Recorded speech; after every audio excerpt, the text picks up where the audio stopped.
To read the skills file before writing and check the names file carefully. The names to avoid are all listed in the document.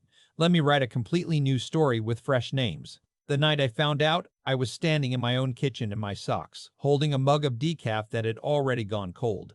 I hadn't planned to be awake. I'm 63 years old. I go to bed at 10, maybe 10:30 if there's a game on. That's just who I am now. My back doesn't let me sleep past 6 regardless, so I've made peace with early nights. 40 years of contracting work, framing houses, pouring foundations, hauling lumber in weather that had no business being worked in. It adds up. The body keeps the invoice. So I don't know why I was awake at 1:17 in the morning. I genuinely don't. I hadn't heard anything. No door, no voice, nothing. I just woke up the way you sometimes do when something in the air has shifted without making a sound. And I lay there for a few minutes staring at the ceiling of the bedroom I'd slept in for 22 years. And then I got up, because my mind wouldn't settle. I went to the kitchen. I made decaf because I knew better than to make real coffee at that hour. I stood at the counter and looked out the window at the backyard, at the old oak I'd always meant to trim, at the detached garage where I kept my tools, and for the past 8 months, where my son-in-law had been living. His name was Derek. My daughter, her name is June, she's 31, had met him 3 years ago at a work conference in Indianapolis. She called me the following week and I could hear something different in her voice. Not giddy, not breathless, something quieter than that. Settled, like she'd been waiting for that phone call her whole life, and she was relieved it had finally come. I liked Derek well enough at first. He was polite, remembered details, always shook my hand with both of his, the way men used to. He worked in logistics, managed regional distribution for a mid-sized food service company, solid income, health insurance, a 401k. I asked him once, maybe 6 months in, what his 5-year plan looked like, and he answered without hesitating. That impressed me. June seemed genuinely happy. That mattered most. They got engaged 14 months ago. Small dinner, just the 4 of us, me, my wife Diane, June, and Derek. He'd asked my permission 2 weeks before, old-fashioned enough that I appreciated the gesture. Diane cried. I poured everyone a bourbon and made a toast I barely remember now. I meant every word of it at the time. The wedding was set for April, 6 months away. Derek had moved into the detached garage space. I'd built it out years ago. It had heat, a bathroom, a kitchenette, while he and June saved up for a down payment on a house. Diane had suggested it, said it made more sense than them paying rent somewhere across town when we had the space. I'd agree because agreeing seemed like the right thing to do, and because I trusted Diane's instincts about these things. She'd always been better at reading people than I was. That night, standing at the kitchen window with my cold decaf, I wasn't looking at the garage for any particular reason. The light was just on, a thin line of it under the garage door, which was maybe 40 feet from the back of the house. Derek's light. At 1 in the morning. I didn't think anything of it at first. Night owl, I figured. Young people keep strange hours. Then I saw my wife's car in the driveway. Diane had told me she was staying at her sister's that night. Her sister lived in Muncie. She'd left after dinner, overnight bag in hand, said she'd be back by noon the next day. She did that a few times a year, a standing thing between the two of them, dinners and old movies and staying up too late talking the way sisters do. I'd never questioned it. But her car was in the driveway, parked at the far end, half in the shadow of the big maple, but it was her car. I know that car. I was the one who'd taken it in for new rotors in October. I set down my mug. I want to say that what followed was rational and calm and that I processed the information like a reasonable adult. I want to say that. But what actually happened was that I stood very still for about 30 seconds, and then my body started moving before my mind gave it permission. I pulled on my boots without tying them. I didn't grab a jacket. I was out the back door and halfway across the yard before the cold November air registered. I didn't storm in. Something stopped me before the garage door. Maybe a sliver of sense. Maybe just the fact that my chest was pounding so hard I had to stop and breathe. I stood there in the dark for a long moment, and then I heard her laugh. Diane's laugh, low and private. The laugh I hadn't heard her direct to me in longer than I could honestly say. In Derek's voice, easy and close, something murmured that I couldn't make out. I walked back to the house. I don't fully understand why. I think some part of me already knew that the next move mattered more than the immediate one. I'm a man who has spent his whole career reading a job site before touching anything. You don't swing a sledgehammer before you understand what's load-bearing. You assess. You plan. You don't let the moment decide for you. I went back inside. I sat at the kitchen table. I did not sleep. At 7:15 the next morning, June called me, not to chat. She called the way she does when she has something specific to say. "Dad," she said, "I need you to listen to me. Are you somewhere quiet?" I told her I was. "I know about Mom and Derek." The sentence sat in the air between us. "How long?" I asked. "6 weeks," she said. "I found out by accident." A text that came through on the iPad we share. I've been figuring out what to do. You've been sitting with this for 6 weeks? I didn't want to hurt you without knowing what we were actually dealing with. I've been careful, Dad. I need you to trust me. I'd raised her to be precise. She didn't get that from Diane. What June laid out to me over the next hour was methodical and, in retrospect, more thorough than anything I could have managed on my own, in the state I was in. She had screenshots. She'd noted dates, cross-referenced them with Diane's supposed trips to her sisters. She'd spoken to her aunt, carefully, obliquely, just enough to confirm what she suspected. The Muncie visits, at least some of them, had been fabricated. She'd done this quietly, steadily, over 6 weeks, while planning a wedding to a man who was betraying her. I asked her how she managed it. She said she'd learned to compartmentalize. "I need you not to confront either of them yet," she said. "Not Derek, not Mom. I need 2 more weeks. June, 2 weeks, Dad. I have a plan and it's already started. Please." I asked her what the plan was. She told me. I had known when June was about 7 that she was going to be someone who moved through the world on her own terms. She'd had a substitute teacher that year, a perfectly well-meaning woman who had rearranged the classroom seating without warning, and June had come home that afternoon and explained, very calmly, that the new arrangement was inefficient because it separated students who worked well together and grouped ones who distracted each other. She'd drawn a diagram. She'd said she was going to bring it to school on Monday. She did. The teacher switched the seating back.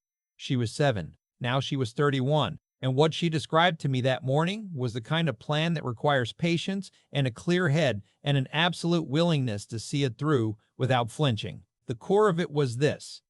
Derek had asked me 2 months prior if I might consider co-signing on the house they were looking at. Their combined income qualified them for a loan, but just barely, and with my credit and my assets as a co-signer, they'd get a better rate.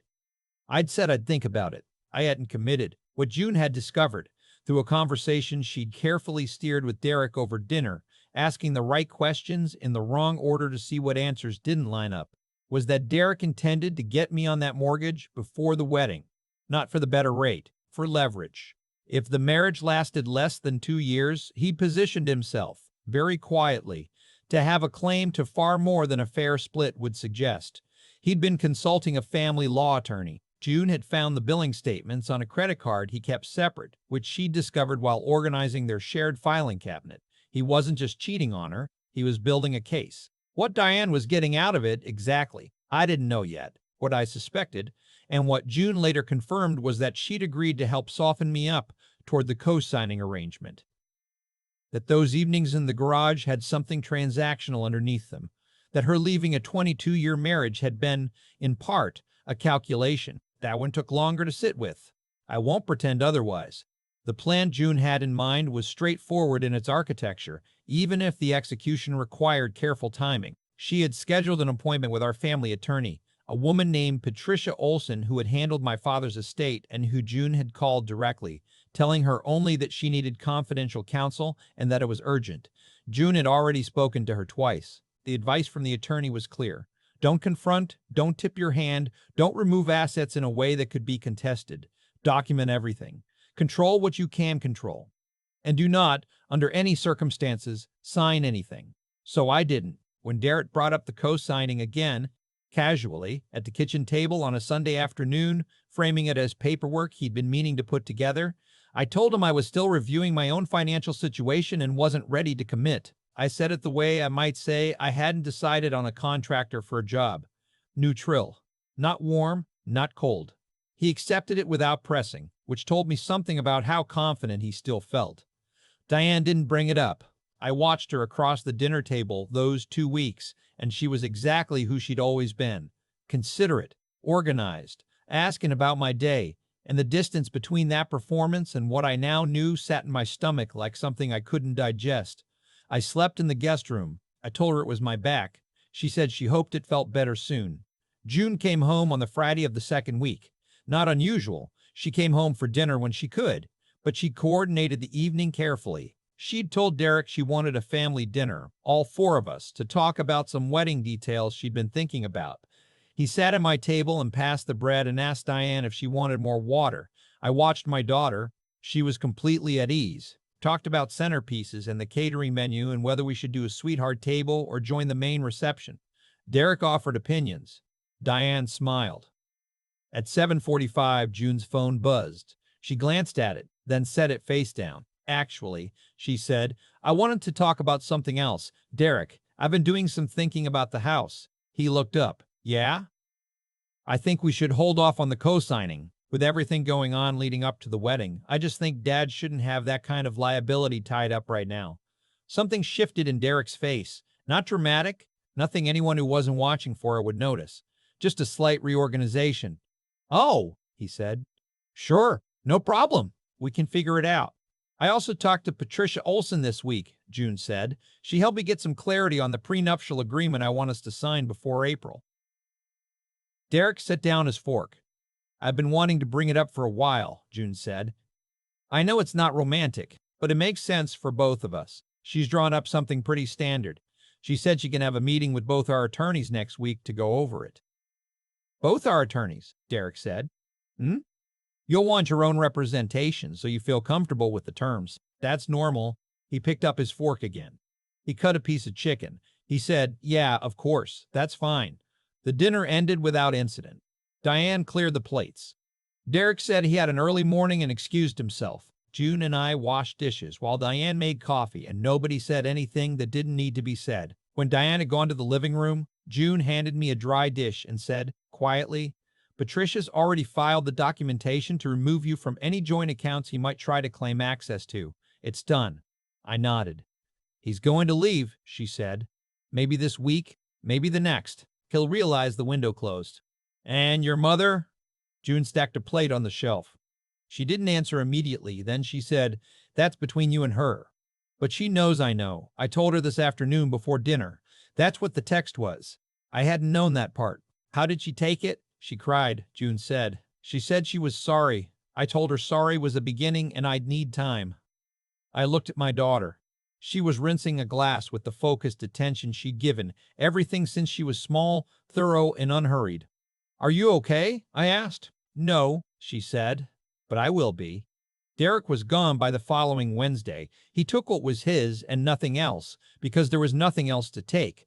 The prenuptial conversation had been the wall, and he'd measured it and found no way over it. He sent June a text that said he didn't think they wanted the same things. She read it, showed it to me, and said, no, we definitely didn't. She didn't cry in front of me. I'm sure she cried when she was alone. She's my daughter, not a machine.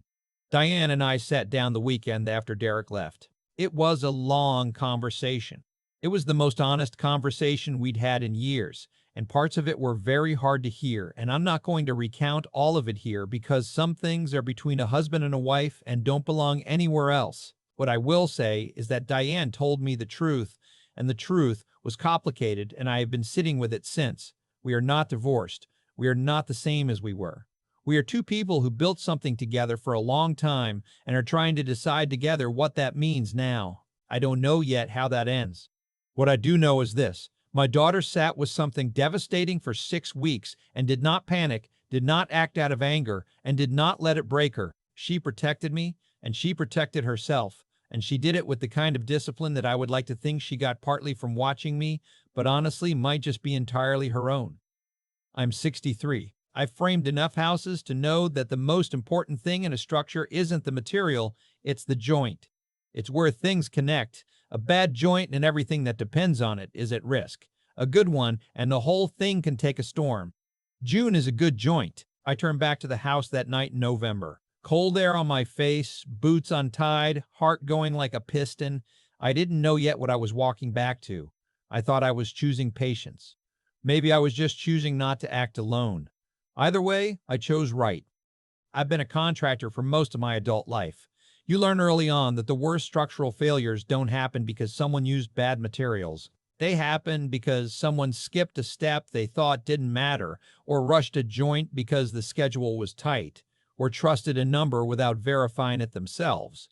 The failure was always coming. The visible crack was just the moment it arrived. I think about that a lot now. Derek didn't become who he turned out to be the night I saw that light under the garage door. He'd been that person the whole time, measuring, calculating, positioning himself carefully while wearing the face of someone who was just glad to be welcomed. The deception required patience. It required a kind of sustained dishonesty that most people can't maintain without eventually showing something. But I wasn't looking. I had decided who he was early on, and I stopped checking. That's on me. There's something uncomfortable about admitting that a man can be fooled, not because he's stupid, but because he wanted a particular thing to be true. I wanted June to be happy. I wanted the handshake and the bourbon and the toast to mean what they felt like they meant. Wanting something to be real doesn't make it real, and I was old enough to know that. I just forgot it when it mattered. June didn't forget. June never stopped checking. 6 weeks of sitting with something that would have leveled most people, and she used that time to build instead of collapse. She verified. She documented. She consulted someone she trusted. She made decisions based on what was actually true rather than what she wished were true. That's not something I taught her in a single conversation. That's something that gets built over years in small moments in how you respond when things don't go your way. I'd like to think I contributed to it. I know she did most of the work herself. The thing about cause and effect is that it doesn't care about your intentions. Derek's choices produce consequences that no amount of charm or positioning could ultimately redirect. Diane's choices produce consequences too, ones we're still sorting through. And my choices, the ones I made those 2 weeks between finding out and watching everything unfold at the dinner table, those had consequences as well. Sitting still when every instinct said move.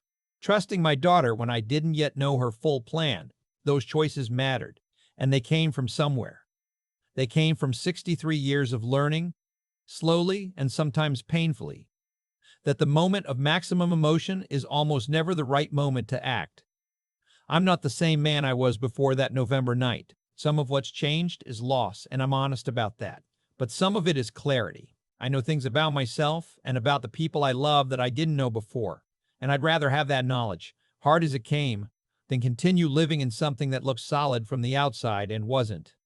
June's doing well. She doesn't talk about Derek much.